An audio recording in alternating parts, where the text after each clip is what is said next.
As I drove to work, I couldn't shake off the conversation my wife initiated at dinner the previous night. This wasn't the first time she had brought up the topic, but it seemed to be becoming more frequent. I was puzzled as to why she kept bringing it up and why it seemed so important to her. She wondered how many women I had been with before we committed to each other and whether I thought about them or fantasized about them during our intimate moments. The only possible answer to this question was a firm and decisive no. Over the 5 years of our marriage, my wife and I have built a solid foundation based on trust, respect, love, and friendship. Our relationship is everything I ever wanted, a harmonious combination of everything that truly mattered to me. We both have successful careers, a beautiful house in a great neighborhood, and a deep bond that I considered unbreakable. My name is William Harrison, but you can call me Billy. I am lucky that I have both the means and the time to treat myself to vacations and enjoy fine wine, food, and entertainment. My wife Molly and I love exploring new places and enjoying the wonderful things in life. Tall with blonde hair and blue eyes, I am of Nordic descent with an admixture of Irish blood, which can sometimes spur my temper. However, since school, I've learned to control my anger, realizing that words are stronger than fists. I'm proud to be in good shape and take care of myself. As a child, I was always active, playing football and hockey all year round and spending countless hours in the basement lifting weights. Despite my busy schedule, I still find time for jogging, playing in the adult soccer league, and hockey on the pond. My wife Molly has always been naturally attractive, with sparkling eyes, flawless skin, and an attractive smile. She has a charm that endears people to her and encourages them to open up to her on any occasion. Molly is a great listener who always shows her friends and colleagues how much they mean to her by giving them her undivided attention. Molly has a magnetic power that attracts people to her, and her sociability and charm often lead to conversations bordering on flirtation. However, she manages to avoid inappropriate topics despite the attention she attracts due to her attractiveness and lively personality. Molly is tall for a girl, with blonde hair, blue eyes, and a figure that turns heads. She is the envy of both men and women, but her most impressive features are her legs and perfectly chiseled hips. She devotes 4 or 5 evenings a week to the gym to maintain their elasticity and tone, finding pleasure and relaxation in training. I often can't resist the urge to touch her when she passes by, and she doesn't seem to mind. When I think about it, Molly's personality seems perfect, especially for me. There's only one small flaw because of which we periodically quarrel. Emotionally, Molly rarely brings a situation to an argument, but as a rule, she's adamant when she decides something. She firmly believes in her opinion, especially in matters that are not easy to back up with facts or clear evidence. This often leads to stubbornness on her part, making it difficult for me to convince her once the decision is made. We both tied the knot shortly after graduating from college, having been in an ongoing relationship for the last 2 years of university. It's safe to say that before we got married, Molly didn't have many different sexual partners. However, in high school and the following summer, as well as the first 2 years of college, I had a wild streak. I wanted to sleep with as many women as possible. At the age of 19, I was lucky enough to become one of the first intimate partners of an elderly divorced woman. She was experienced and passionate in the pleasures of love and taught me valuable lessons on how to please a woman and help her reach climax. Her guidance helped me prioritize my partner's satisfaction, ensuring that I would only get my own pleasure after I made sure she was completely satisfied. Molly asked about my ability to satisfy her, and I explained this with valuable lessons learned in past relationships. Although she appreciated my skills, she couldn't help but envy the variety of partners and experiences I had in my career. I worked as a mechanical engineer at Abbott Labs, where I enjoyed working on the design and testing of injection molded parts for medical devices such as ventilators, infusion pumps, and respirators. This job was both challenging and rewarding, providing me with a comfortable income and enough free time to pursue my hobbies. I am currently restoring a Winnebago B-Class van, and Molly and I planned to use it for week-long trips along the northern shore of Lake Superior in Minnesota, as well as to the mountains and the ocean. The possibilities for adventure are endless. Molly, a chartered accountant, holds a prestigious position in one of the 5 leading national accounting and consulting firms. Her job provides a comfortable salary, an acceptable level of stress, and the possibility of periodic business trips. Her responsibilities include accompanying junior accountants at the company's audits to ensure that they conduct a thorough assessment and comply with the company's standards for customer service and reporting. Over the past month, Molly has traveled several times on business trips with a new colleague named Nick. After graduating from high school, he went on a 3-year journey to become a financial controller. After their first trip, Molly initially praised Nick as a hot, confident, and sociable character, but then became silent about him. As I devoted more and more time to my project, my anticipation of traveling with Molly grew. However, I couldn't shake off the feeling that she wasn't as passionate as I was, and that bothered me. After a few short trips, I realized that eventually, Molly would start to enjoy them. I also noticed that Molly's behavior towards me had changed a little. She seemed less cheerful, sociable, and companionable. Despite this, our intimate relationship remained strong, and there were times when Molly came home late from work and passionately offered to make love. The last time this happened, I noticed that her desire level was high, and it was clear that something was turning her on. After making passionate love at the end of a long day at work, I went downstairs to start cooking dinner while Molly took a shower. While I was cooking, I had a feeling that something was wrong between us. Meanwhile, Molly was relaxing under the jets of hot water, enjoying the aftertaste of our intimate moment. However, underneath her contentment was a sense of guilt and worry. She couldn't get rid of the memories of the recent happy hours spent with her colleague Nick. Lately, he had been trying to persuade her to go out to dinner and dance. She was well aware that she was crossing a line that she shouldn't have crossed, especially since their conversations were becoming more and more flirtatious and inappropriate for a married woman. However, she couldn't deny that she was fixated on this forbidden relationship and the excitement of intimacy with another man. She recognized her strong physical attraction to him and had already made a mental decision to enter into an intimate relationship with him. She told herself that she deserved it and needed to get this obsession out of her head and focus on her marriage. Molly reflected that Billy had many intimate partners before they started living together, but she knew he would never cheat on her. She would never cheat on him either, but she had made the decision to spend the weekend with Andrew. She needed to figure out how to talk to Billy about this. She loved him and would never want to hurt him, so she decided to be honest with him. It was just a one-time affair, and it was important for her to solve this problem and move forward in her marriage. Molly continued to reflect that if Billy really loved her as much as he thought he did, he would be open to this conversation, and together they would be able to overcome any difficulties, becoming even stronger than before. She couldn't lose this hope, although some part of her was afraid that this might just be wishful thinking. Determined, I waited for Molly to join me in the kitchen, where I was making shrimp salad, cornbread, and pouring wine into glasses. Taking a deep breath, she finally spoke. "We need to discuss something important, Billy. Please let's be honest with each other. I love you, and I know that you love me. Let's go through this together." Molly's words sounded a little ominous, and I couldn't help but wonder how many relationships had changed for the worse after hearing those words. "Don't worry, Billy. There's nothing wrong with that. This is something that will benefit both of us," she continued. "I don't know how to put it into words, but it seems to me that something is wrong between us lately. You haven't been as affectionate and open with me as usual." Molly began her reflections. "Have you forgotten about the passionate love we just shared?" I asked in disbelief. "Billy, that's not what I meant," she replied, puzzled.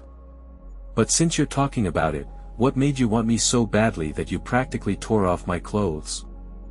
I asked jokingly. Molly's demeanor quickly changed, and there were notes of protection and guilt in her expression. "Billy, if you don't like that I love you so passionately, then maybe that's more your problem than mine," she replied defensively. I immediately caught her defensive stance and contradicted her, noticing the notes of worry and guilt in her eyes. "Can't you see? Can't you tell me what's really going on? Do I have a reason to worry about you?" I asked. Molly felt a pain of guilt as she realized that the conversation had gone the wrong way. She knew she needed to pull herself together to have a productive conversation with Billy. "Billy, I'm really sorry. That's not what I wanted to say. I need to tell you what's going on. I want you to remember that I love you and our life together more than anything in the world. Our relationship is very dear to me, and I am deeply in love with you," Molly began. "Please keep in mind, Molly, that you are causing me great concern. Are you romantically involved with someone else? Are you unfaithful to me?" I started to move forward. "Billy, how could you even imagine such a thing? You know that I will never betray your trust. I appreciate and respect you too much. But I need to have a serious talk with you. I'm asking you to listen to me and really hear what I want to say. When I'm done, feel free to ask any questions, and we can discuss them further.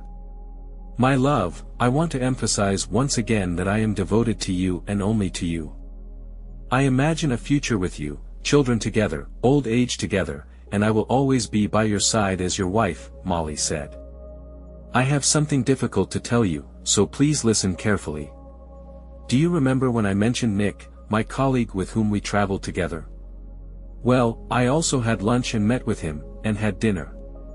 I know this may seem suspicious, but I want to assure you that this is not an affair or cheating.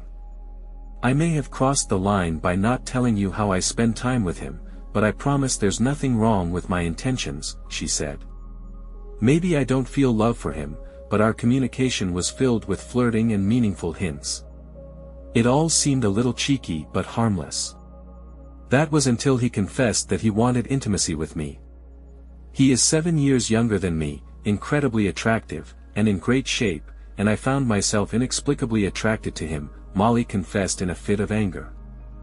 I asked myself a question: had she given up her current relationship for him? Did she feel love for him? Had she already cheated on me, and was this her way of telling me the truth? Molly flinched at her words, realizing that they didn't convey what she really meant. "Billy, I want you to know that I haven't been intimate with anyone, including Nick. It was difficult for me, but you have to understand that my love is only for you. Nick is just a young guy. I have no chance of falling in love with him. I had limited sexual experience before we met, and sometimes I feel like I missed the opportunity to explore everything before we became a couple. I wish I had a chance to try something new, like you did before we fell in love. It's hard to get rid of the idea that this young man I'm attracted to wants to make love to me. Nick and I were flirting at work today, and therefore, when I came home, I felt incredibly passionate and needed your love," Molly admitted. My heart started pounding, and my face turned red as I realized the consequences of what Molly had just said. She quickly tried to back away, saying, "Billy, that's not what I meant. I love you deeply, and being close to you is not just a physical pleasure. It's the most enjoyable connection I've ever had. But I can't get rid of the attraction to another man. I made the decision to enter into an intimate relationship with him because I see this as the last opportunity before we start building a future together with children, a career, and so on.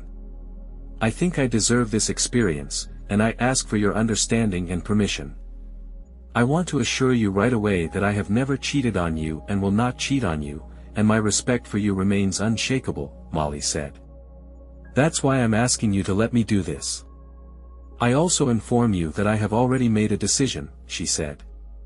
Molly was shocked to see me hunched over in my chair, tears welling up in my eyes and running down my cheeks. That's not how she imagined it. It was supposed to be just a physical meeting, disposable. It shouldn't have made any difference. She needed to convince me. "Billy, I only love you. You are the one I want to be with, grow old with. It's a purely physical connection. It's not love," she chirped.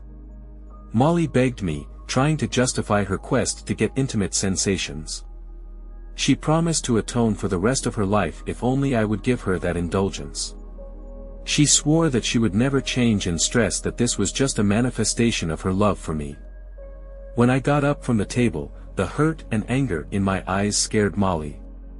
I hoped she would realize the damage her words had done to our marriage and relationship. How could she regard my acceptance of this request as an indicator of my love for her? It was complete nonsense, I thought. Molly, I see right through you. It's all a shame. I know what's really going on. You've already betrayed me by having an emotional affair with someone from work. You shared intimate details about us and our marriage with this man, went on dates, drank, and who knows what else. For me, this is already a betrayal. Are you telling me that you haven't moved on to the next level and slept with him yet, and now you think you can make amends by offering more love to me, spending time with me, and showering me with caresses? This is not love but manipulation, I shouted. Billy, please stop. This is not a novel. No, I didn't sleep with him, but I admit that I kissed him several times after lunch. Maybe it was because of the alcohol, but I have to admit that the excitement of a new person ignited something in me. It will be a one-time intimate relationship, not an affair. I will never have feelings for him. I will always love only you. But I feel like I need it, and if you really love me the way I think you would understand, Billy, this is just an affair, not love, she pleaded. I can't get rid of this feeling, although maybe it doesn't matter at all. I don't know what to do next, but I promise to fix everything, she continued. Molly, I'm shocked that you even asked me this question. You've already hurt me by getting into an emotional relationship with another person. You betrayed me by discussing intimate details and physical interactions with him. The fact that you kissed him looks like the same deception as if you slept with him, I replied indignantly. Now I realize how stupid I was, Molly said. I believe that your love for me was as deep as mine for you, but I could never bring myself to hurt you the way you hurt me. I don't even know if you realize how much damage you've done to our relationship and marriage, I said angrily. Billy, please stop being dramatic. I love you and only you. You can trust me, and that's why I have to be honest with you. It shouldn't hurt you because this is about me, not you. It was just a senseless mistake, she replied. All right, Molly, maybe I'll find some pointless fling too, and then you can figure out if you believe in this nonsense, I replied. I got up, took the keys, and headed for the door. Billy, come back and grow up, Molly exclaimed. This is not a mistake. It will help me become a better person and give you more love and attention than ever before. Is sleeping with someone who is not your husband going to make you a better person? You're crazy, Molly, I replied. I can't believe you really think that's true. I'll never be able to just brush it off. If you keep this up, our relationship is over. Do you understand that? I asked bitterly. Tears welled up in my eyes as I rushed to the door, got into the car, and drove out of the driveway before Molly could reach me and call out, Billy, please don't leave. Let me prove how much I love you. We can handle this together and make it better for both of us. I looked at her with a mixture of sadness and suffering, tears streaming down my face, and drove off into the darkness of the night. It will do me good, I thought to myself. Unbelievable, what am I going to do now? Molly sat in shock, feeling depressed and anxious. How could I have screwed up like that? Why can't he understand how important this is to me and that it won't hurt our love and relationship, she thought. But she couldn't ignore the truth. It had already happened. They had never fought like this before, and Billy had never left her. She had always been sure of her love for him, but now doubts about his feelings for her crept into her soul. Reluctantly, she acknowledged the possibility that she had irreparably damaged their relationship. Despite this, she was already making plans for the weekend with Nick. They were going to have brunch, spend the day at the hotel, and indulge in passionate intimacy. The evening would be filled with dinner, dancing, and even more intimate moments. She hoped that the weekend would be full of love and connection. Despite the fact that she was tormented by doubts, she intended to indulge in as close a relationship with him as possible before returning home on Sunday evening and fully dedicating herself to marriage and Billy. She was sure that eventually, he would forgive her. She admitted that he was in pain right now and that she hadn't explained everything to him properly. She thought it was unfair of him to assume that she was already having an affair and to get so upset about her needs and desires. Her decision was final, and she was sure that Billy would eventually come to terms with it, which would allow them to strengthen their relationship and move forward together towards a brighter future. 2 hours later, when she hadn't heard from Billy, her anxiety increased. She knew he wasn't in the best of moods when he left. She was sure that he would contact her so that they could reconcile and return home to be together and show their love for each other. But as time passed and there was no call or message from him, she decided to contact him. When he didn't respond, she left a voicemail expressing her regrets. "Billy, I'm sorry that everything happened like this, and that you're suffering. Please know that I love you, and I only want to be with you. Let's go through this together." It was not only about their relationship but also about their love and future together. An hour later, she left Billy a new voice message. "I'm talking to you. Let's put everything in the past and work on a relationship. Please try to understand and come back to me." Getting ready for bed, she checked her phone again, but Billy still wasn't answering. She lay down on the bed and eventually fell into a restless sleep with tears in her eyes. "I went to the Hilton next door and rented a room for the night. After spending an unacceptable amount of time in the hotel bar, I drank a lot before collapsing into bed, ignoring the calls and voice messages from Molly. I tried to drown out the pain that was consuming me.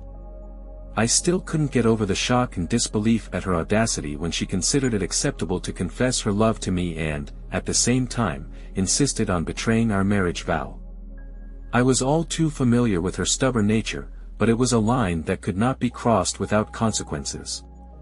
It was a mistake that could have ended our marriage, and I knew I had to make her realize the seriousness of my actions before it was too late. But deep down, I couldn't get rid of the fear that maybe it was too late. Even if I managed to convince her this time, how could I be sure that she wouldn't act behind my back and repeat the same betrayal in the future? If I had allowed her to cheat on me, it would undoubtedly have destroyed trust and respect in our marriage. I knew that if I let her do this, my feelings for her would never be the same. If I had agreed, how long would it have been before she would have found another man? Wouldn't she end up resenting me for not standing up and insisting that she belong only to me? It seemed that there were no positive options, and I began to fear that this was just the beginning of the fall. After much thought, I came to the conclusion that the best course of action would be to convince her to change her mind and join me in therapy to understand the reasons for her desire to have an intimate relationship with someone else. The following Wednesday morning, Molly woke up and reached out to hug Billy. Shocked to find that he was not in bed with her, she searched the whole house, checked the guest bedroom and the sofa, but realized that his car was not there, which meant he did not return home. This discovery made her very upset. After checking her phone and finding no new messages or voicemail, she decided to call him, but he didn't answer the phone. When she was about to hang up, a text notification appeared on her screen. It was from him. "Molly, I'll be home at 7 o'clock today. Please eat before I come. We need to have a serious conversation about our future together." Molly wrote, rolled her eyes at Billy's dramatic message. Initially annoyed, she soon felt anxious. Was he hinting that they didn't have a future together? The thought haunted her, causing a mixture of disappointment and anxiety. She never wanted this to happen. She loved him and wanted only one thing, to be with him. Why couldn't he understand that? Tonight, she would have to make him understand. When she was sitting at her desk at work, Nick approached her with his usual charm. "Good morning, pretty girl," he said. "You look good enough to kiss and cuddle. I hope we still have everything ahead of us this Saturday. Did you tell your husband? Should I be worried?" Molly sighed. "Nick, let me deal with Billy. Maybe he doesn't quite agree with this idea, but it won't cause any problems. Yes, everything remains in force. Our plans for Saturday remain in force, and I can't help but be happy about it, she said. Despite this, when he walked away from her desk, Molly couldn't resist sending Billy another message. She expressed her love and assured him of her commitment to their future together. An hour passed before she received a short, sarcastic reply from Billy. Yes, of course. Molly felt anger and sadness at Billy's immature behavior and the pain he was causing them both. She was sure she could fix it. She believed that thanks to her love and attention, their relationship would improve and become even better than before. On Wednesday, as soon as Molly left, I returned to the house, collected my tools, and completed the remaining work on repairing the van. I successfully installed a solar panel, completed all electrical and Wi-Fi connections, and replaced the cassette in the toilet. I filled the tanks with water and felt that by Thursday, I would be able to finishing the cabin and prepare the car for the journey. Working on the project helped me take my mind off the constant pain and sadness. Molly was only 2 hours away from returning, and I spent some time browsing the internet for information about divorce finances and consultants, making an approximate plan of action for the future. After making a list of things important to me, I hurried to the bank before Molly returned. I took the initiative and canceled our shared credit card, opening it in my name only. I also closed our joint checking account and opened one exclusively in my name, using funds from our share account. I made an advanced payment on the mortgage for the house for the next 2 months. Then, I divided the remaining amount, of which 50% went to her by check, and the remaining 50% was transferred to my savings account. Having dealt with these financial issues, I treated myself to a beer and a hamburger at my favorite pub and then prepared for a conversation at home. When Molly arrived around 6 o'clock in the evening, she noticed that Billy was still not at home and didn't know if he was at home at all. After eating the sandwich, she thought about how to approach Billy from a more positive side this time. As soon as Billy entered the house, she rushed to him, kissed him on the lips, and hugged him tightly. She scolded him for leaving without saying a word and expressed her concern and desire to know that he was safe. "Billy, please don't ever disappear like that again without letting me know you're okay. I love only you, and I will always love only you. You don't have to go through the pain alone. Billy, I'm right next to you. I thought that we were united and would always be united, but now I'm not sure about that. A week ago, I never imagined that you could ask me to approve of your extramarital affair and then expect us to continue living as if nothing had changed. It's hard to believe that you can claim that you love me and want us to stay together and, at the same time, ask for permission to cheat," she said wearily. "Billy, please don't try to tell me that I don't love you," Molly said, tears in her eyes. "It's not cheating if we both agree to it, and it's just a one-time affair. Stop reacting and acting so immaturely," she protested.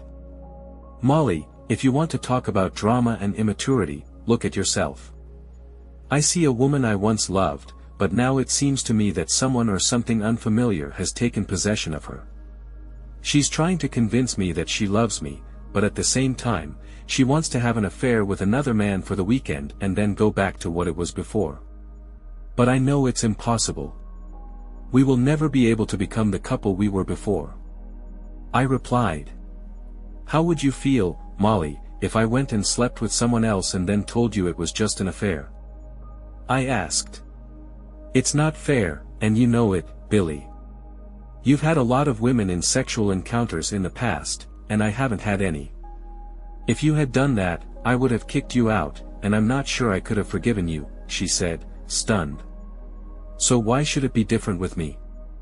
Why don't I kick you out, and why do you think I can forgive you?" I said sarcastically. Tears welled up in Molly's eyes, and she said, "Billy, I can't imagine life without you. I have strong feelings for you, and I always want to be with you. But let's be honest, Molly. Your offer is not sincere. Have you already agreed to this? Have you assured your partner that you will sleep with him?" I asked. "Billy, why are you distorting the situation? He's not my partner. He's just a one-night stand. I talked to him, and we have plans for this weekend. But on Monday, I will show you a whole new level of passion, Molly assured. You've always been the best wife a man could count on. You've been like this before, and you'll stay like this if you don't go for it, I said, choking on these words. Molly retreated into the kitchen with a sinking heart and sank into a chair. She looked at me with despair in her voice and eyes, begging me to understand her. Billy, please believe me when I say that I love you more than anything in the world. Please don't let this decision come between us. Our partnership, our marriage, you were my husband, my lover, my best friend, the one with whom I want to share my life and create a family. You mean everything to me. Please don't let this separate us, she begged. Molly, you just can't figure it out, but I promise that I will try to understand and go through everything with you, I said, holding out my hand to her. If all this were true, you would never have told me about your plans for Saturday. This conversation will lead to nothing if you keep going. It's over between us. I'll be back Friday night, I said. Let's spend this night together, make love, and cherish each other while we still can. Billy, please don't leave me anymore. We have to deal with this. Please, she begged. Friday night, Molly, I'll bring dinner around 7 o'clock in the evening, I replied. Nick will pick me up on Saturday morning. I'll tell him to pick me up at 11 o'clock in the morning. I want you to meet him, she said with urgency. Jesus, Molly, are you really going to meet him? If I see him, I swear I'll beat the crap out of him. He's a jerk who's ruining our marriage. Think carefully before we meet on Friday, I warned. Billy, please don't leave like that. Just tell me that you're okay, that this won't separate us, she begged. Molly, I will never be able to accept that you have an intimate relationship with someone other than me. If you want to be with someone else, then get divorced and get your way with any man in the world. I won't stand in your way. But I want you to understand that your request caused more pain than you think. I have one condition under which we can move on. If you stop this affair completely, break off your relationship with him, and agree to attend counseling with me to work on a relationship, then maybe we can keep what we have. If not, then I know it's over between us. Please think carefully about your decision and give me an answer by Friday evening, I replied adamantly. Billy, please don't give ultimatums and don't leave me. Let's solve everything together, Molly persisted. Yes, right. God, you never cease to amaze me, I grumbled with sarcasm in my voice. I left the room and headed back to the Hilton to get a room for the night. From Wednesday to Thursday, after that, I dialed my boss's number and referred to family circumstances, as a result of which he reluctantly gave me a day off until the end of the week. Despite his curiosity, I refused to reveal the details of my situation. Meanwhile, Molly was leaning on the table with her head in her hands, depressed by Billy's departure. She couldn't understand why he was so stubborn about the situation, despite the certainty that he would never leave her. She couldn't shake the feeling that their relationship had already been seriously damaged. With the continuation of her plans, it would only make the situation worse. And yet, she was determined to be with Nick, consumed by a desire to be with him that she couldn't ignore. In the end, she decided to compromise with Billy, agreeing to spend the weekend with Nick but at the same time agreeing to attend a marriage counseling session with whoever Billy chooses. After that, she reached the bed, feeling the weight of guilt and regret. While she was lying in bed, a whirlwind of thoughts was spinning in her head. Billy was everything to her, and yet she offended and angered him. The weight of it all seemed unbearable. Did she really want this? She felt trapped, unable to free herself from the choices she had made. She told herself that she needed it, that Billy's arguments were groundless. In the past, he had sought solace in other women, and she had remained faithful. It was just a physical act, nothing more. He needed to let go of his ego and move on. After Molly left for work on Thursday, I went back inside and started packing up the things I wanted to take with me to the van to make sure there were the things she wouldn't miss. I went to the store to donate clothes that I had never worn and that I would not need. I moved tools, sports equipment, and recreational items that I didn't have room for to my best friend Tom's house. I also gave him some pen and ink drawings that my uncle had made. I was sure Tom would understand me. We sat down at the table, had a drink, and I talked about my situation and what choice I had. Tom's face showed disbelief as he exclaimed, "Billy, you've got to be kidding. Molly would never betray you like that. She's head over heels in love with you." He questioned my decision, suggesting that perhaps there was some reason for her behavior, such as a head injury. Feeling lost and confused, I confessed, "I no longer know what is real and what is not. I don't know what to do at all." In 1 week, my whole world collapsed, and it was like I stopped recognizing Molly. I can't understand it. The love I once had for her is being tested, diminishing with each of her lame excuses for why it would somehow benefit our marriage. She's acting irrationally. I informed Tom. "Can't we just forget about it? Maybe you should go to a therapist and move on," he asked. "No way. I made it clear to her that we would get through this if she didn't betray me. But if she did, then I don't see a way to fix the situation." I begged her to change her mind, but it seems to be useless. I will try my best to give her an unforgettable and amazing Friday night in the hope that she will finally listen to reason. "This is my last attempt to save our relationship," I said. "Good luck. Please let me know if there's anything I can do to support you during this difficult time. Perhaps I can ease your pain and offer my help in some other way. It breaks my heart that you two are fighting like this. You were my inspiration for a strong and healthy marriage, and now it seems that both of our ideals have been shattered," he said. "I never imagined that this would happen to us," I said sadly. "I'm trying my best not to give in to the urge to engage in a physical fight with him," I added. "But Billy, if the situation escalates and you need help to get back at him, just warn me, and I'll come to the rescue." "Take your time, think about it, stay safe, my friend," Tom said. "Oh, and I have a new phone and number. I'll text you the details so we can stay in touch," I said. "Hold on, buddy," he said. "See you later, brother." After that, I went to the Verizon store, bought a new phone and number, and changed our data plan to a data plan in Molly's name only. Finally, I went home. I did the first test drive of a van and was satisfied with its performance. After finishing the interior, getting new license plates and insurance, I was ready to hit the road. I cleared my home computer of all personal emails and documents, essentially wiping out all remnants of my past life. I sent emails to our family, friends, relatives, and colleagues to inform them of Molly's decision and my reaction. If I hadn't been able to convince her, I would have told them that she had decided to go on a new adventure. She could have justified herself by saying that it was just an extramarital affair. She asked for my consent, and even though I begged her not to do it and warned her that it would ruin our marriage, she went for it anyway. I hoped that I would never have to send this letter. But in case the situation escalated, I wanted people to know the truth about what happened. As proof, I also attached a voice recording of me repping me that evening. I met with a divorce lawyer on Friday and was advised that since our incomes are the same and we don't have children, the process is likely to be simple. It was assumed that the division of property and a divorce would be equal.